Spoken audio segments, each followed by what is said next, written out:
మాట్లాడతారు ఈయన నిలబడి అలాంటి వాడు నిలబడితే ఎంత గట్టిగా నిలబడతాడో నాకు తెలుసు. వారి అబ్బాయికి కూడా మనస్ఫూర్తిగా ప్రత్యేకమైన కృతజ్ఞతలు. జూనియర్ వర్మ గారికి, ముఖ్యంగా వర్మ గారికి నియోజకవర్గం నా గెలుపు మీ చేతుల్లో పెట్టాం.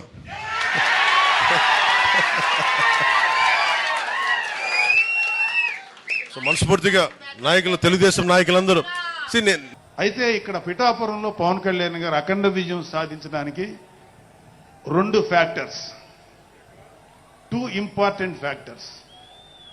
ఒకటి మన ప్రెసిడెంట్ జనసేనాని పవన్ కళ్యాణ్ గారు అయితే, రెండో